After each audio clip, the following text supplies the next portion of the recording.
ಶರೀರ ಧರಿಸಲು ನೀನೇ ಕಾರಣ, ಆಗಿರುವಾಗ ನಿನ್ನನ್ನು ಸ್ತುತಿಸಲು ಯಾರು ಶಕ್ತರು? ಸ್ವಾಹ.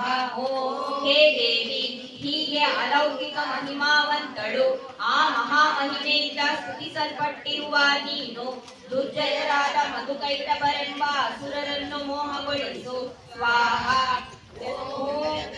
ಸ್ವಾಮಿಯಾದ ವಿಷ್ಣುವು ಯೋಗ ನಿದ್ರೆಯಿಂದ ಏಳುವಂತೆ ಮಾಡಿ ಈ ಮಹಾಸುರರನ್ನು ನಾಶಗೊಳಿಸು. ಸ್ವಾಹ.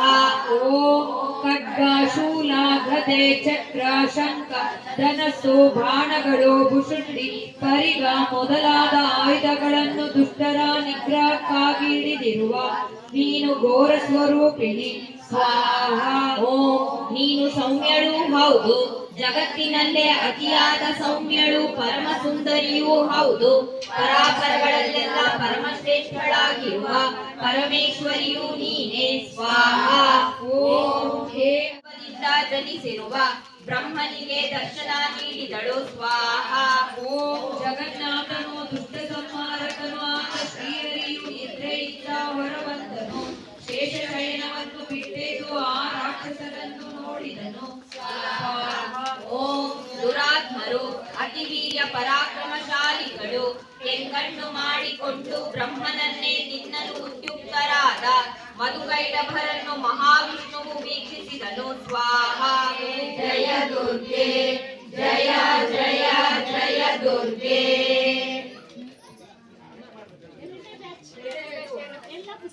ಜಗನ್ಮಾತೆ. ಓಂ ಋಷಿಯು ಹೇಳಿದನು. ಸ್ವಾಹ. ಇನ್ನೋಂ ಹಿಂದೆ ದೇವತೆಗಳಿಗೆ ಇಂದ್ರನು ಮತ್ತು ಅಸುರರಿಗೆ ಮಹಿಷಾಸುರನು ಪ್ರಭುಗಳಾಗಿದ್ದಾಗ ದೇವದಾನವರ ನಡುವೆ 100 ವರ್ಷ ಕಾಲ ಯುದ್ಧ ನಡೆಯಿತು. ಸ್ವಾಹ. ಓಂ ಆ ಯುದ್ಧದಲ್ಲಿ ಮಹಾವೀರ್ಯ ಸಂಪನ್ನರಾದ ಅಸುರರಿಂದ ದೇವ ಸೈನ್ಯವು ಸೋತು ಹೋಯಿತು. ಎಲ್ಲ ದೇವತೆಗಳನ್ನು ಗೆದ್ದು ಮಹಿಷಾಸುರನು ಇಂದ್ರಪಟ್ಟವನ್ನೇರಿದನು. ಸ್ವಾಹ.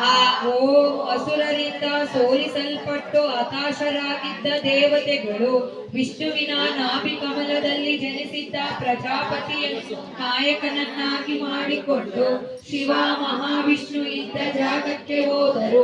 ಸ್ವಾಹ. ಓಂ ದೇವತೆಗಳು ಅವರಿಬ್ಬರ ಮುಂದೆ ಮಹಿಷಾಸುರನ ಕೃತ್ಯವನ್ನು, ತಾವು ಹೇಗೆ ಸೋತೆವು ಎನ್ನುವುದನ್ನು ವಿಸ್ತಾರವಾಗಿ ತಿಳಿಸಿದರು. ಸ್ವಾಹ.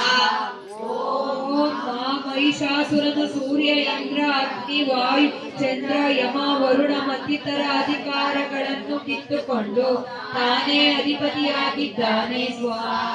ಹಾಗೂ ಇತರೆ ದೇವತೆಗಳ ಶರೀರದಿಂದಲೂ ಶಕ್ತಿಶಾಲಿ ತೇಜಸ್ಸುಗಳು ಬಂದು ಐಕ್ಯವನ್ನು ಹೊಂದಿದವು. ಸ್ವಾಹ.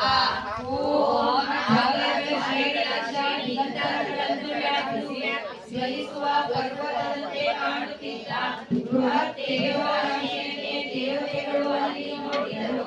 ಸ್ವಾಹ. ಓಂ ಎಲ್ಲ ದೇವತೆಗಳ ಶರೀರದಿಂದ ಉದ್ಭವಿಸಿ ಒಂದು ರಾಶಿಯಾಗಿದ್ದ ಲೋಕಗಳನ್ನು ತನ್ನ ಕಾಂತಿಯಿಂದ ವ್ಯಾಪಿಸಿದ್ದ ಆ ಅತುಲ ತೇಜಸ್ಸು ಈ ಆಕಾರವನ್ನು ಪಡೆಯಿತು. ಸ್ವಾಹ. ಓಂ ಯಾವುದು ಶಂಭುವಿನ ತೇಜಸ್ಸು ಅದು ಆಯಾಮವಾಯಿತು. ಯಮನ ತೇಜಸ್ಸಿನಿಂದ ಕೇಶಗಳು, ವಿಷ್ಣುವಿನ ತೇಜಸ್ಸಿನಿಂದ ಬಾಹುಗಳು ರೂಪುಗೊಂಡವು. ಸ್ವಾಹ. ಓಂ ಸೋಮದೇವತೆಯ ತೇಜಸ್ಸಿನಿಂದ ಆಕೆಯ ಸ್ತನಗಳು, ಇಂದ್ರನ ತೇಜಸ್ಸಿನಿಂದ ನಡುವು, ವರುಣನ ತೇಜಸ್ಸಿನಿಂದ ಮೊಣಕಾಲೊಡೆಗಳು, ಭೂದೇವಿಯ ತೇಜಸ್ಸಿನಿಂದ ನಿತಂಬಗಳು ಆಕಾರ ಪಡೆದವು. ಸ್ವಾಹ. ಸಿದ್ಧಪಡಿಸಿ ಆಕೆಗೆ ನೀಡಿದನು. ಯಮನು ಕಾಲದಂಡದಿಂದ ದಂಡವನ್ನು, ಜಲಾಧಿಪತಿಯು ತನ್ನ ಪಾಶವನ್ನು, ಪ್ರಜಾಪತಿಯು ತನ್ನ ಅಕ್ಷಮಾಲೆಯನ್ನು, ಬ್ರಹ್ಮನು ಕಮಂಡಲವನ್ನು ಕೊಟ್ಟರು. ಸ್ವಾಹ. ಸೂರ್ಯನು ಲೋಕದಲ್ಲಿಯೂ ತನ್ನ ಕಾಂತಿಯನ್ನು ತೋರಿದನು. ಕಾಲನು ಖಡ್ಗವನ್ನು ಮಹಿಷಾಸುರನಿಗೆ ನೀಡಿದನು. ಸ್ವಾಹ. ಕ್ಷೀರಸಾಗರಾಭಿಮಾನಿ ದೇವತೆಯು ಆಕೆಗೆ ಯುಕ್ತಹಾರ, 2 ಹೊಸ ಬಟ್ಟೆಗಳು, ದಿವ್ಯ ಚೂಡಾಮಣಿ, 2 ಗರುಡಮಂಡಲಗಳು, ಕಡಗಗಳು, ಶುಭ್ರವಾದ ಅರ್ಧಚಂದ್ರ, ಸಮಸ್ತ ಬಾಹುಗಳಿಗೆ ಕೇಯೂರಗಳು, ಶೋಭಿಸುತ್ತಿದ್ದ ಕಾಲುಗೆಜ್ಜೆಗಳು, ಹಾಗೆಯೇ ಶ್ರೇಷ್ಠ ಕಂಠಾಭರಣ, ಎಲ್ಲಾ